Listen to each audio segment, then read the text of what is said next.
श्रीगुरुभ्यो नमः।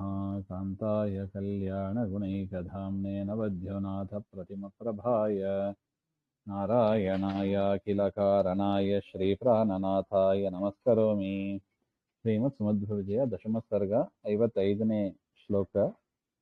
इति भुवनविभूषणस्य भूयांस्य विगणितानि कृतान्तराणि हन्त श्रवणमननकीर्तनैरभीष्टं प्रतिददतीत्यमराः प्रकीर्तयन्ति.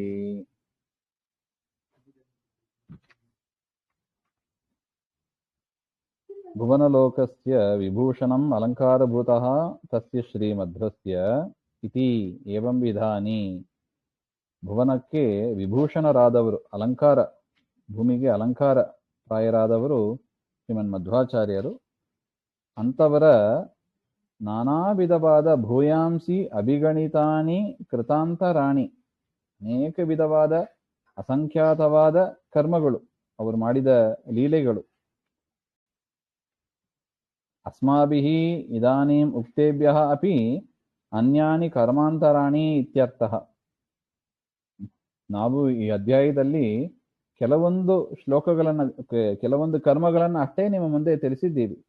ಆದರೆ ಅವರು ಮಾಡಿದ ಲೀಲೆಗಳು, ಅವರ ಮಹಿಮೆಯನ್ನು ತಿಳಿಸುವ ಕರ್ಮಗಳು ಅದು ಅಪಾರವಾದದ್ದು. ಶ್ರವಣಂ ಗುರುಮುಖಾತ್ ಶಾಸ್ತ್ರತಃ ಶ್ರವಣಂ ತಸ್ಯ ಮನನಂ ಮನಸಾ ಧ್ಯಾನಂ ತಚ್ಚ ಕೀರ್ತನಂ ವಾಚಾ ಕಥನಂ ತಚ್ಚ. ಚಂದ ಇದೆ ನೋಡಿ. ಶ್ರವಣ ಮನನ ಕೀರ್ತನೈಹಿ ಅಭೀಷ್ಟಂ. ಅದನ್ನು ಕೇಳುವುದರಿಂದಲೇ ಮಹಾಪುಣ್ಯ, ನಮ್ಮ ಅಭಿಷ್ಟ ಎಲ್ಲ ಸಿಗೋದು. ಆಚಾರ್ಯರ ಮಹಿಮೆಯನ್ನ ಈ 10ನೇ ಅಧ್ಯಾಯದಲ್ಲಿ ಏನಿದೆ ಅದನ್ನು ಕೇಳುವುದರಿಂದಲೇ ಎಲ್ಲ ಅಭಿಷ್ಟ ಸಿದ್ಧಿ. ಗುರುಮುಖಾತ್ ಶಾಸ್ತ್ರತಃ ಶ್ರವಣಂ, ಗುರುಮುಖೇನ ಕೇಳಬೇಕು, ಅದೇ ಮಹಾಪುಣ್ಯ. ಮತ್ತು ಮನನ, ಮನಸಾ ಧ್ಯಾನಂ, ಮನಸ್ಸಿನಿಂದ ಆಚಾರ್ಯರು ಹೀಗೆ ಮಾಡಿದರು ಅಂತ ಧ್ಯಾನ ಮಾಡ್ತಾ ಇರಬೇಕಂತ, ಅದು ಕೂಡ ಮಹಾ ಅಭಿಷ್ಟವನ್ನು ಕೊಡತಕ್ಕದ್ದು. ಕೀರ್ತನಂ, ಬಾಯಿಯಿಂದ ಇನ್ನೊಬ್ಬರಿಗೆ ಹೇಳೋದು, ನಾವೇ ಕೇಳ್ಕೊಳ್ಳೋದು ಅಥವಾ ಇನ್ನೊಬ್ಬರಿಗೆ ಹೇಳೋದು, ಹೇಗಾದ್ರೂ ಸರಿ, ಕೀರ್ತನೆ ಮಾಡ್ತಾ ಇರೋದು. ವಾಚಾ ಕಥನಂ, ಇದೆಲ್ಲವೂ ಕೂಡ ಅಭೀಷ್ಟಂ ಪ್ರತಿದದತಿ, ನಮ್ಮ ಅಭೀಷ್ಟವನ್ನು ಕೊಡತಕ್ಕದ್ದು. ನಮಗೇನಾದ್ರು ಒಂದು ಕೆಲಸ ಆಗಬೇಕು ಅಥವಾ ಒಂದು ಸತ್ಕಾರ್ಯ ಆಗಬೇಕು ಹಾಗೆಂದ್ರೆ ಈ ದಶಮಸರ್ಗವನ್ನು ತೆಗೆದು ಪಾರಾಯಣ ಮಾಡಿ. ನಿಮ್ಮ ಮನೆಯಲ್ಲಿ ನಿಮಗೆ, ನಿಮ್ಮ ಮನೆಯವರಿಗೆ ಎಲ್ಲ ಅಭೀಷ್ಟವನ್ನು ಕೂಡ ಕೊಡತಕ್ಕದ್ದು ಈ ಒಂದು 10ನೇ ಸರ್ಗ. ಅಭೀಷ್ಟಂ ಪ್ರತಿದದತಿ. ಈ ರೀತಿಯಾಗಿ ಯಾರು ಹೇಳ್ತಾರೆ? ಇದೇನೋ ಆಚಾರ್ಯರ ಶಿಷ್ಯರು ಅಥವಾ ನಾರಾಯಣ ಪಂಡಿತಾಚಾರ್ಯರು ಹೇಳ್ತಾರೆ ಅಂತ ತಿಳಿಬೇಡಿ. ಅಮರಾಹ ಪ್ರಕೀರ್ತಯಂತಿ, ದೇವತೆಗಳು ನುಡಿಯುವ ಮಾತಿದು. ಅದರಿಂದ ಅದು ಖಂಡಿತ ಸುಳ್ಳು ಆಗೋದಿಲ್ಲ. ಅದರಿಂದ ನಮಗೆ ದೊಡ್ಡ ವರಪ್ರಸಾದ ಇದು. ಆಚಾರ್ಯರ ಸರ್ಗ ಚರಿತ್ರೆ, ಅದನ್ನ ನಾವು ಐಹಿಕ ಆಮುಷ್ಮಿಕ ಫಲಂ ಪ್ರಯಚ್ಛತಿ, ಈ ಲೋಕದಲ್ಲಿ ಬೇಕಾಗಿರುವ ಫಲ, ಪರಲೋಕದಲ್ಲಿ ಬೇಕಾಗಿರುವ ಫಲ ಎಲ್ಲವನ್ನೂ ಕೂಡ ಕೊಡುತ್ತದೆ ಹಾಗೆ ಅಂತ ದೇವತೆಗಳು ಹೇಳ್ತಾರೆ ಹಾಗೆಂತ. ಅದರಿಂದ ಆಚಾರ್ಯರ ಮಹಿಮೆಯನ್ನ ಅರಿವಾಯಿ ಸ್ತುತಿ ಇರ್ಬೋದು, ಸುಮಧ್ವವಿಜಯ ಇರ್ಬೋದು, ಮಧ್ವನಾಮ ಇರ್ಬೋದು, ಇದು ಬರೀ ಇದಕ್ಕೆ ಮಾತ್ರ ತಿಳಿಬೇಡಿ. ಮಧ್ವನಾಮಕ್ಕೂ ಅಷ್ಟೇ ಫಲ ಇದೆ. ಅದನ್ನು ಕೂಡ ಎಲ್ಲರೂ ಉಚ್ಚಾರಣೆ ಮಾಡಬೇಕು, ಪಠನ ಮಾಡಬೇಕು, ಮನಸಾ ಧ್ಯಾನ ಮಾಡಬೇಕು ಹಾಗೆ ಅಂತ. ಇನ್ನು 56ನೇ ಶ್ಲೋಕ. ಇತಿ ವಿವಿಧ ಗೋಧಾರಾವಾರೈರ್ವಿಶಾರದ ವಾರಿದೋ ಹರಿಪದರತೋ ವಿದ್ಯಾ ವಿದ್ಯುತ್ ಪ್ರದೀಪಿತ ಧಿಂಗುಕಃ ಭವಭಯ ಮಹಾಘರ್ಮೋತ್ತಪ್ತಂ ಸದಂಘ್ರಿಪಮಂಡಲಂ ಸಫಲ ಸುಮನಸ್ಸಾಂದ್ರಾನಂದಂ ವ್ಯದದಾತ ವಿಪಲ್ಲವಂ. ಈ ರೀತಿಯಾಗಿ ದಶಮತಿ ಶಿಷ್ಯಸ್ಯ ಇತ್ಯಾದಿನ ಉಕ್ತಂ ಉಪಸಂಹರದಿ ಕಾವ್ಯಕಾರಃ. ದಶಮತಿ ಪೂರ್ಣಪ್ರಜ್ಞಾಚಾರ್ಯರ ಶಿಷ್ಯರು ಏನ್ ಹೇಳಿದ್ರು ಅದನ್ನ ಇಷ್ಟರವರೆಗೂ ಹೇಳಿ, ಕಾವ್ಯಕಾರರಾದ ನಾರಾಯಣ ಪಂಡಿತಾಚಾರ್ಯರು ಈ ಶ್ಲೋಕದಿಂದ ಅದನ್ನು ಉಪಸಂಹಾರ ಮಾಡ್ತಾ ಇದ್ದಾರೆ, ಕನ್ಕ್ಲೂಡ್ ಮಾಡ್ತಾ ಇದ್ದಾರೆ. ಹರೇಹೇ ಪದಂ ಪಾದಃ ತಸ್ಮಿನ್ ರತಃ, ಪರಮಾತ್ಮನ ಪಾದದಲ್ಲಿ ನಿರತರಾದವರು. ವಿದ್ಯಾ ಏವ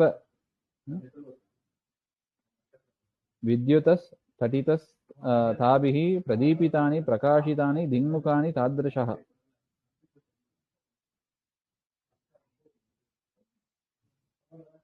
ಸದಂಗ್ರಿಪಮಂಡಲಂ ಸಂತಃ ಸಜ್ಜನಾ ಏವ ಅಂಗ್ರಿಪಾಃ ವೃಕ್ಷಾಃ ತೇಷಾಂ ಸಮೂಹಂ ಸಜ್ಜನರು ಎನ್ನುವ ಮರಗಳು, ಸಜ್ಜನರನ್ನ ಮರಕ್ಕೆ ಹೋಲಿಸಿದ್ದಾರೆ. ಅಂಥ ವೃಕ್ಷಗಳು ಪೂರ್ವೋಕ್ತ ಪ್ರಕಾರೇಣ ವಿವಿಧ ಗೋದಾರಾವಾರೈ ವಿವಿಧಾಶ್ಚ ಗಾವಶ್ಚ ನಾನಾ ಪ್ರಕಾರವಾದ ವಚನ ಲಕ್ಷಣ ಜಲಾನಿ. ಆ ಮರ ಬೆಳಿಬೇಕು ಅಂದ್ರೆ ಏನ್ ಬೇಕು? ನೀರು ಬೇಕು. ಅದೇ ತರ ಆಚಾರ್ಯರ, ಈಗ ನಾವು ಬೆಳಿಬೇಕು, ಸಜ್ಜನರು ಬೆಳಿಬೇಕು.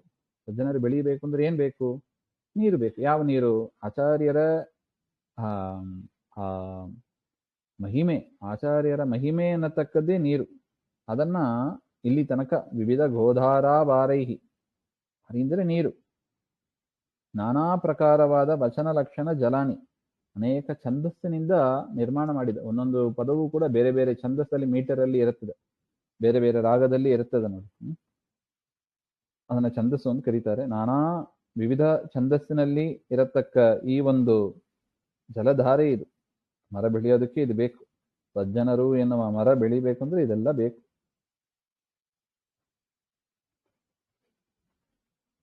ಸಂತೋಷಯಿತ್ವ, ಅದರಿಂದ ಮರಕ್ಕೆ ಸಂತೋಷ ಆಗ್ತದೆ. ನೀರು ಬಂದರೆ ಸಂತೋಷ ಆಗೋದು ಅದಕ್ಕೆ. ಅದೇ ರೀತಿಯಾಗಿ ಸಫಲ ಸುಮನಃ ಫಲೇನ ಜ್ಞಾನಭಕ್ತಿಯಾದಿ ವಿಶೇಷ ಫಲೇನ ಸಹಿತಂ ಸಫಲಂ ಸುಮನಃ ಶೋಭನಂ ಮನಃ ಚಿತ್ತಂ ಯಸ್ಯ ತತ್. ಜ್ಞಾನಭಕ್ತಿಯಾದಿ ವಿಶೇಷವಾದ ಆ ಮರ ಅಂತ ಆಗಬೇಕು ಅಂದ್ರೆ ನೀರು ಹಾಕಿ ಆಯ್ತು, ಏನ್ ಬರಬೇಕು? ಹಣ್ಣು ಬರಬೇಕು. ಯಾವುದು ಹಣ್ಣು? ಹಾಗೆಂದ್ರೆ ಜ್ಞಾನಭಕ್ತಿಯಾದಿಗಳೇ ಹಣ್ಣು.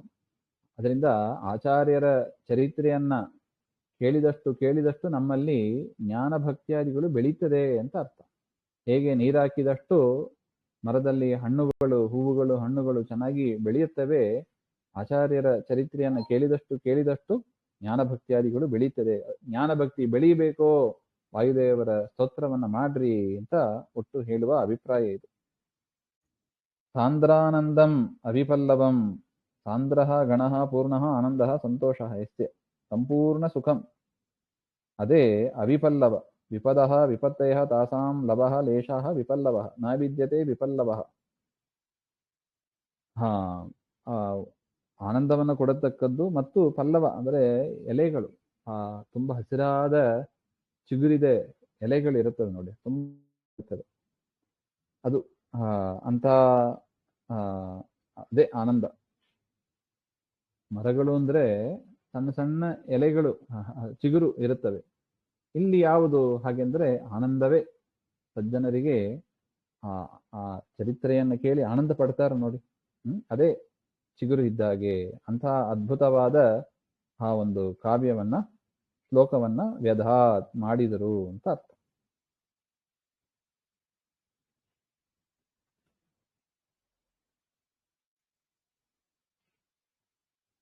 ಅದರಿಂದ ನಮಗೆ ಆನಂದ ಬೇಕು, ಜ್ಞಾನಭಕ್ತಿಯಾದಿಗಳು ಬೇಕು. ಹಾಗೆಂದ್ರೆ ಆ ಗುರುವಿನ ಸ್ತೋತ್ರವನ್ನ ನಾವು ಎಡಬಿಡದೆ ನಿತ್ಯ ನಿರಂತರ ಚಿಂತನೆ ಮಾಡಬೇಕು ಹಾಗೆ ಅಂತ. ವಿದ್ಯಾ ವಿದ್ಯುತ್ ಪ್ರದೀಪಿತ ಧಿಂಗ್ಮುಖಃ ವಿದ್ಯೈವ ವೇದಾದಿ ವಿದ್ಯೈವ ವಿದ್ಯುತ್ ತಡಿತ್ ವಿದ್ಯಾ ವಿದ್ಯುತ ಪ್ರದೀಪಿತಂ ಪ್ರಕಾಶಿತಂ ದಿಶಾಂ ಮುಖಂ. ಈ ಆಚಾರ್ಯರ ಅನುಗ್ರಹದಿಂದ ನಮಗೇನು ವಿದ್ಯೆ ಬರುತ್ತದೆ, ವೇದಾದಿ ವಿದ್ಯೆ, ಅದೇ ಮಿಂಚಿನಂತೆ ಪ್ರಕಾಶ ಬೀರುವುದಾಗಿ ನಮ್ಮಲ್ಲಿ ಒಂದು ಶೋಭೆಯನ್ನು ತಂದುಕೊಡತಕ್ಕದ್ದು ಅಂತ ಹೇಳ್ತಾರೆ.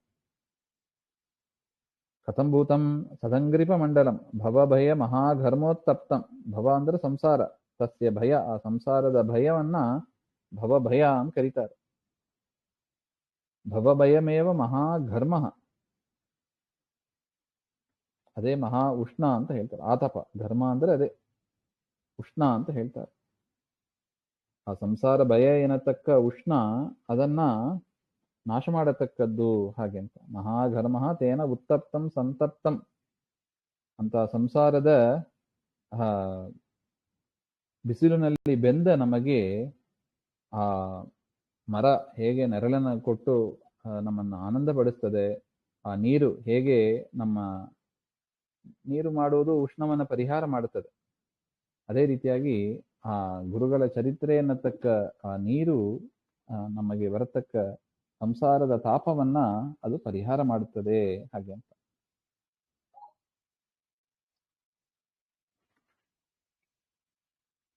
ನೋಡಿ ಅದನ್ನೇ ಬರೀತಾರೆ. ಯಥಾ ಕಶ್ಚಿನ್ ಮೇಘಃ ಆಕಾಶ ಆಶ್ರಿತಸ್ಸನ್ ತಡಿದ್ಭಿಃ ದಿಶಃ ಪ್ರಕಾಶಯನ್ ಆತಪ್ತಂ ವೃಕ್ಷ ಸಮೂಹಂ. ಒಂದು ಮೇಘ ಏನ್ ಮಾಡುತ್ತದೆ, ಆಕಾಶದಲ್ಲಿ ಇದ್ದು ಮೋಡ ಬಂದ್ರೆ ಮಿಂಚು ಬರುತ್ತದೆ ನೋಡಿ. ಆ ಮಿಂಚಿನಿಂದ ಏನಾಗ್ತದೆ, ಎಲ್ಲ ಕಡೆ ಪ್ರಕಾಶ ಬರುತ್ತದೆ.